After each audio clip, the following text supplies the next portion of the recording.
That karma can seem very daunting.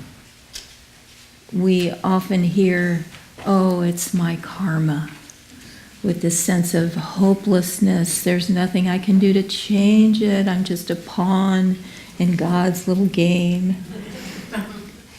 And it's intense, that idea that for every thought, feeling, action, there's an equal and opposite reaction. As Newton said, there's that energy coming back to us. Every action that we perform has a reaction. So it becomes this tangled web, as this reading said. It's a web of the cross currents of ego. So how do we possibly get out from under that grinding wheel of birth and rebirth from all this karma that we have to pay off down to the last detail? Well, fortunately, we have the teachings of Yogananda that show us that there is another way to look at karma. Karma is the loving hand of God guiding us towards right action. The action that will free us from pain, from suffering. So if we think of karma as that loving hand that's trying to show us through reward and punishment, it's not my favorite way of learning, but it works. Trying to show us to live in the right way, to live and make the right decisions. Karma comes down to choices. In every moment we have a choice. Are we going to open our hearts to God? Or are we going to drive the car of our life with white knuckles on the steering wheel and just determine that nobody's going to tell me what to do? I know what's best for me. Well, if we have that kind of attitude, it's like trying to see the world through a little pinhole. And if we open our hearts to God, if we think there is a greater reality, let me tune into that oneness behind all the multiplicity of this world, we don't see through a little pinhole anymore. We take off the blinders and we see 360 degrees. So how do we get out of this karma? How do we transcend, expiate, avoid, get rid of this karma that causes us so much pain? I remember a conversation I had once with Swamiji years ago, Swami Kriyananda, and he was explaining about an action that someone had done and what the karma would be from that action. And I was horrified. And I said, is there no way to avoid that karma coming back? And he said, oh yes. They need to be sorry. And I thought, well, I could do that. I can be sorry for the things that I've done wrong. And it's so sweet, so simple to apologize. If not to the person that you did it to, then to the universe, and say, I'm sorry. I did a wrong action. Let me learn from my mistake and not do it again. It comes from within ourselves. It's not something imposed from on high. It's very simple. Be sorry. Try to change. As Sri Yukteswar said, the past lives of all men are dark with many shames. Everything in future will change if you are making the right spiritual effort now. And there's a very deep and wonderful truth in this Bhagavad Gita passage.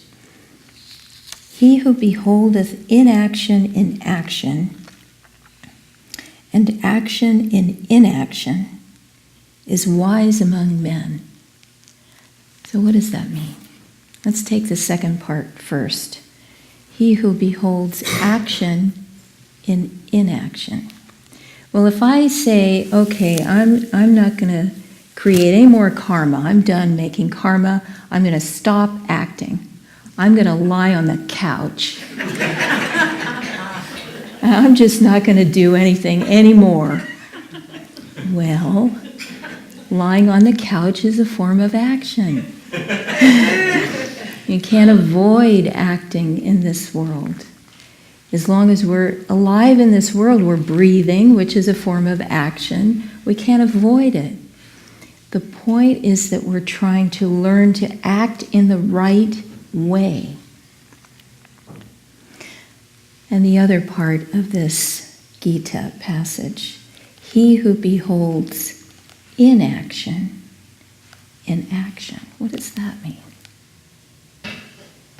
If we can learn to act without ego, that is inaction while we're acting. Acting without ego, without attachment, without desire, without self-importance, self-centeredness, selfishness.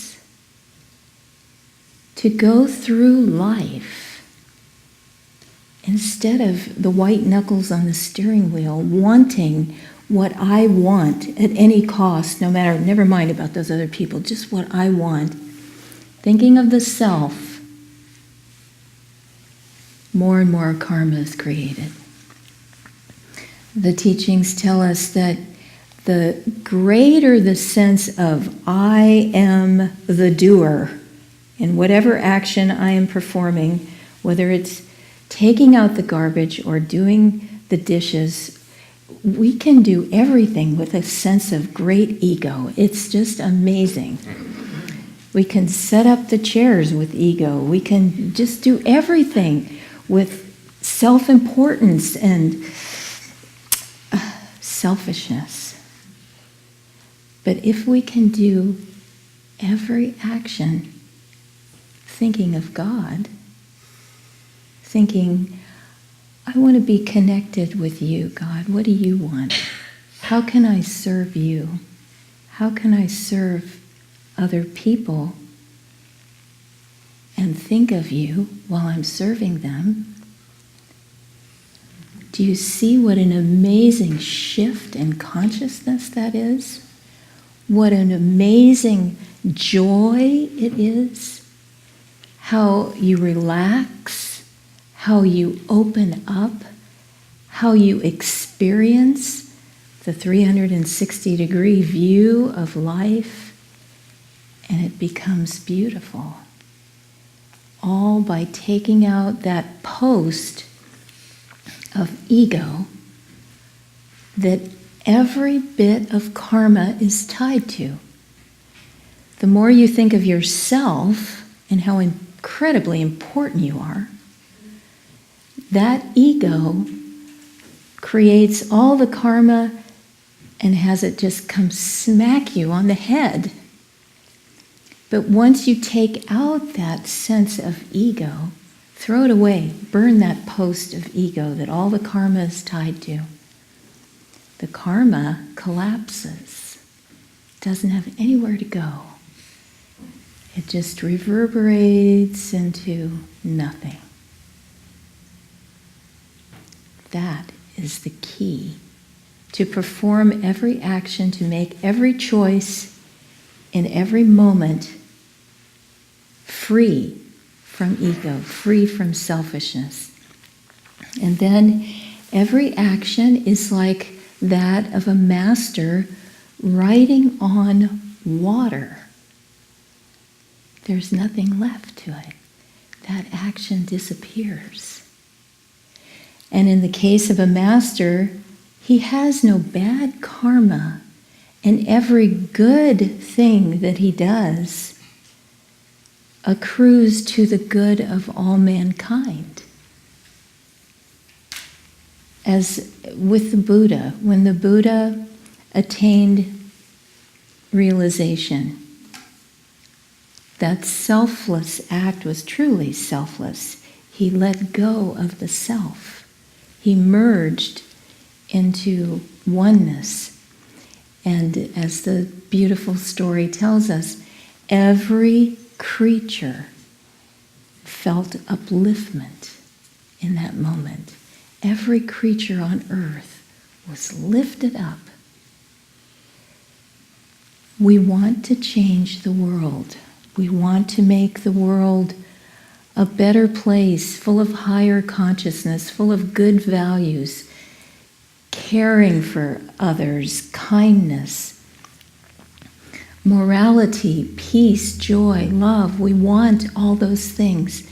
And we feel, how can I ever help?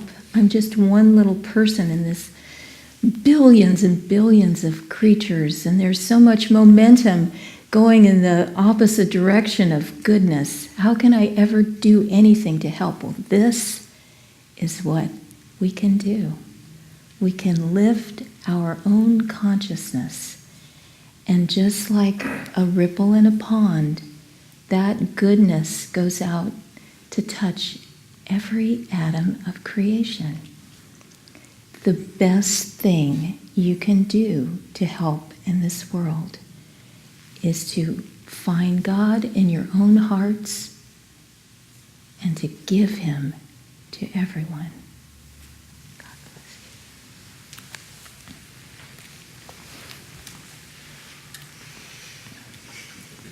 you.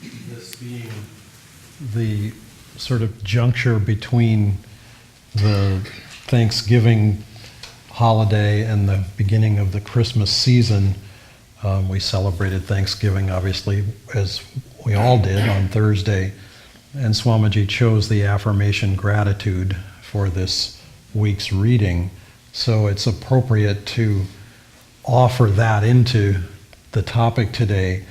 And it struck me that, as Nirmala was saying, we have to release ego. Part of releasing ego is to be grateful for the lessons that life is teaching us, and to sort of relax into that flow of allowing the energy. It was the reading, the affirmation reading was interesting because Swami was talking about how gratitude essentially allows us to continue the flow, the cycle of creativity, the cycle of energy that's moving through us. And that in turn, the energy moving through us in turn is what expiates karma. Karma simply means action. That action represents a kind of energy, and that energy has to, like an electrical circuit, it has to find its way back to ground. It has to find its way back to where it started from. And if it starts in the ego, then it has to find its way back to the ego, as she mentioned. There's a higher law, there's a higher aspect to this. And Swamiji had touched on it in other readings earlier in the year, but I just thought I'd mention it here because the law of karma is designed to teach us when we're at the level of needing to learn how to behave, how to operate in this world. But there's a higher law that is the law of love. And when we activate that, it's not that the karma that we've created in the world, in our history, goes away, but we are allowed to find freedom. We are allowed to receive the grace of God. And that's one of the messages of Christmas, that grace is coming into the world. And we do things like decorate a beautiful tree and put up Christmas colors and decorations throughout the temple and throughout our homes. They are symbolic of the kind of consciousness that we also want to decorate with within and the behavior that we want to decorate without. I remember an experience that I had. This goes back to when I was in 7th grade, and this is a little bit more on the karma side of the ledger than the love side of the ledger. But I got a little distracted in 7th grade, and I suppose I'm not the only one in history who ever had that happen, but toward the end of the year, I was taking Spanish class and I was taking English class and various other things. I had made friends with 2 teachers, and they were a couple. He taught, the husband taught the science classes and was the organizer of the chess club, and I played chess very enthusiastically in those days, and I could always beat him, which was very heartwarming to me and a little disappointing to him, I think. But anyway, and she taught English. The wife taught English. I felt very close to them. They even invited me over to their home one time. It was a very interesting experience. I walked into their home, and I had been there before, but I had not been there before, not in this lifetime, and I can't quite imagine. I mean, I don't think the home was old enough that I could have been there in some other lifetime, because it just wasn't that old of a house. But somehow I knew the place. So I felt very close to them. I even shared that experience with them. It was a strong deja vu going there. At the end of the year, I got a D in English, her class. And I will never forget the feeling, because obviously there was great horror in getting a D. I had never gotten a D before in anything. And it wasn't that I was the greatest student in the world. I wasn't. My twin sister was far better than I was at that stage. Later on, things changed around a bit. But at that point, she was definitely better than I was. But I got a D. And in addition to the horror, once the horror passed, came the recognition that, that is actual friendship, what she demonstrated. She did not cut me any favors. She gave me exactly what I deserved. My mind was not present in that class, and my grades showed it. And all she said afterward was, I know that you are capable of better than this. Just no judgment, no anything. Just, I know you can do better than that. I know you can do, I had done better than that all the rest of the time. But the last one showed what I had done during that period. And I learned a lesson. And it was a hard lesson, because my dad went through the roof. When I got home with that grade, it was like, it was one of those report cards that you really hoped sort of got lost in the mail, or, you didn't have to bring it home, or, you could sort of tear off the one corner, and that one, I guess that one was missing, no, there was no escape. It was not a fun summer. I did a lot of reading that summer. Read some classics, actually. They were quite good.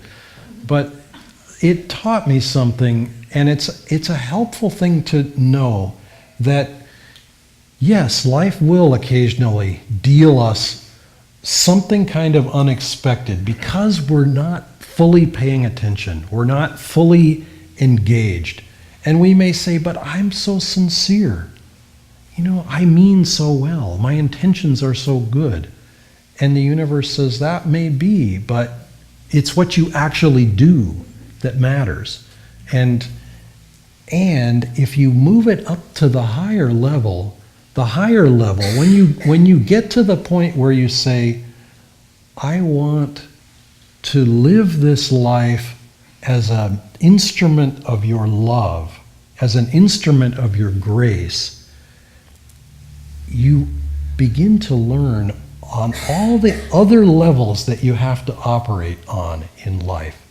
I remember being with Swami and seeing him in so many different situations, and he could address all of them, in other countries, multiple other countries, operating in languages that, he might have spoken as a child.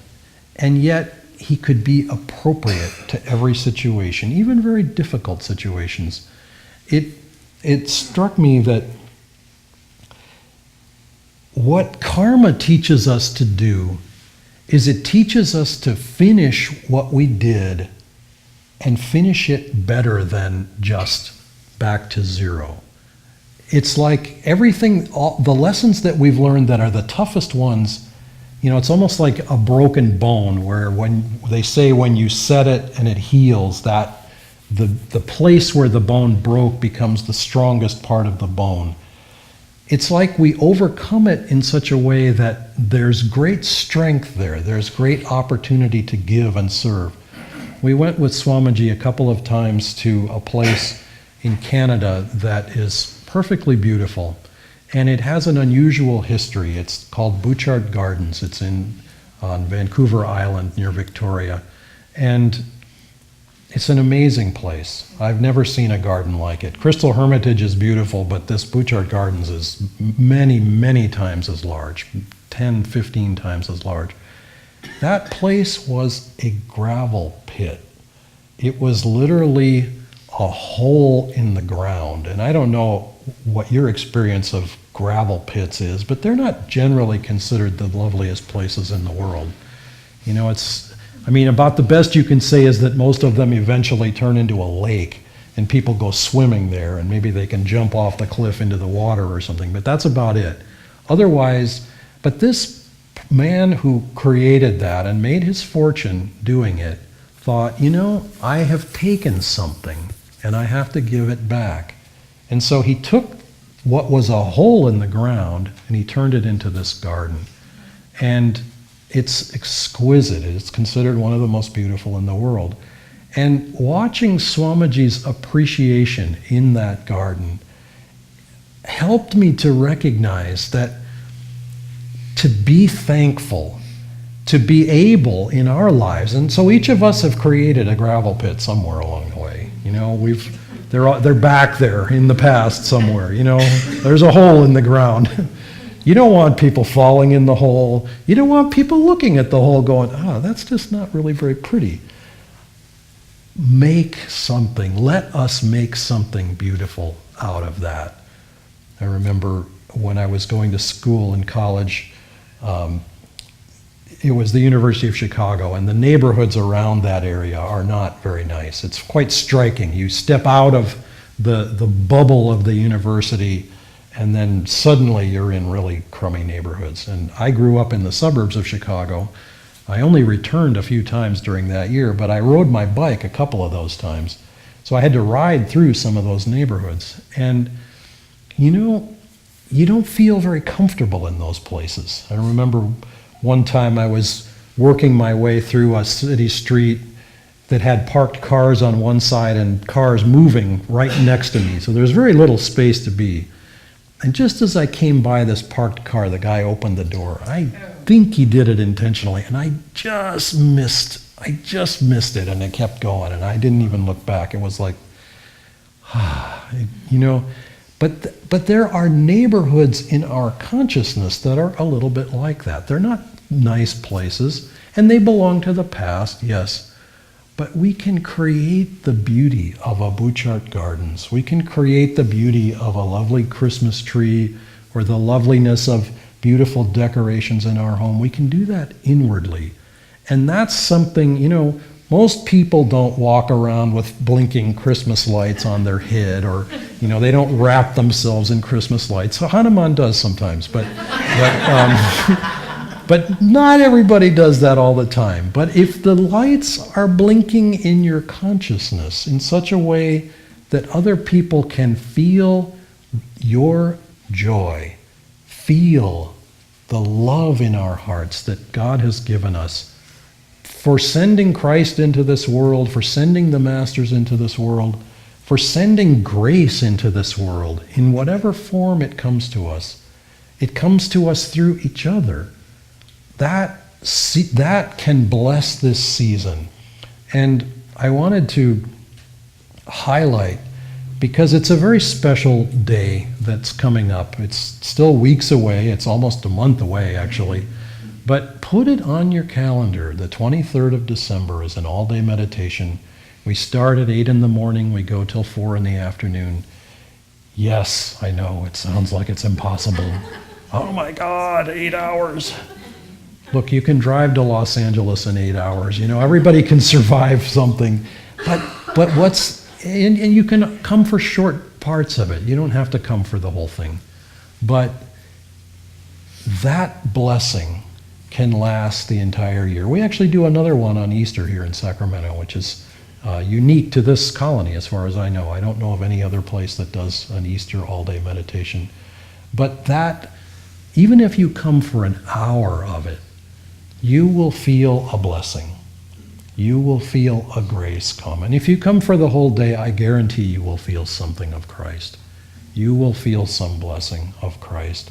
Because any time we gather sincerely and devotedly and say, this day I give to you. You think of this year. This year's, we're 11/12 of the way done with this year. Think of the 11th part of the 12 that have gone by. We've all had to think a lot about the checkbook and how, the work schedule and all the things that we have to do with our lives. For one day in December, let's give that day to Christ as a birthday present. Let's give that day to God as our humble way of saying, come into my heart, come into my life. Or if it's an hour, then come for an hour. Or if you can't come on that day, there's one the week before on the Saturday, because this Christmas is going to fall on a Sunday this year, so we will have a Sunday service on Christmas itself. But whatever you can participate in, it's the outward participation in a sense is less important than the inward participation. Participate in your heart. If you don't know how to meditate, come, we will teach you. If you know how to meditate, come, you can take it deeper. If you know Kriya, come, you'll take it deeper. There's such a grace and such a blessing in this season. Let us explore that blessing and then let's share it with all the world, because that truly is the grace that will flow through us and make the karma that we've accrued just seem like a dream. Because in fact it is a dream, and when we find God in the light, we see all of this whole drama, this whole Gordian knot. Swami used that phrase of this tangled knot, and I was thinking, I know of two ways that you can take a machete to it, or you can take a match to it. Either way is effective. Sword of discrimination, highly effective. Match, burn it up, equally effective. But let's give ourselves into the love of Christ in this season, because His love and grace are waiting for us and will transform us and ultimately transform the world as well. Namaste.